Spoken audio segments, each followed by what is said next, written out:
जैसे स्त्री की सुंदरता आभूषण से बढ़ जाती है, उसी तरह से काव्य की सुंदरता अलंकार से बढ़ जाती है। चलते हम अलंकार को समझते हैं।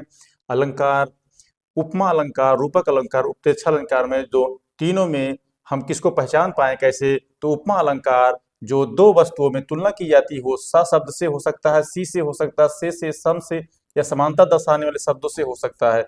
दोनों में किसी चीज की समानता दर्शाई जाती है तो उपमा अलंकार हो जाता है। अगर वही जो है समानता दर्शाई जा रही हो लेकिन अगर योजक चिन्ह के द्वारा दर्शाई जा रही हो तो रूपक अलंकार हो जाता है। और अगर उत्प्रेक्षा की बात की जाए तो जिसमें कल्पना हो, संभावना वाले शब्द हो तो आपको पहचानने में आसानी हो जाएगी उत्प्रेक्षा अलंकार को।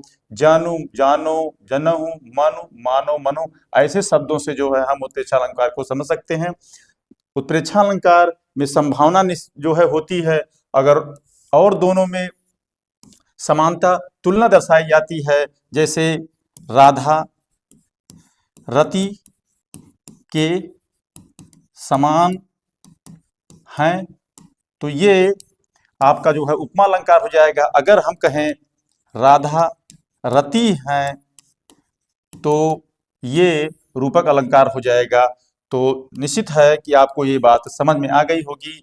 सीधे सीधे अर्थों में राधा की तुलना जो है रति से की गई है और दूसरे में रति को ही राधा मान लिया गया है, तो रूपक अलंकार हो जाए। और उत्प्रेक्षा अलंकार में जनमन, जानो, मानो शब्दों से जो है काल्पनिक या संभावना की बातें होती हैं। धन्यवाद।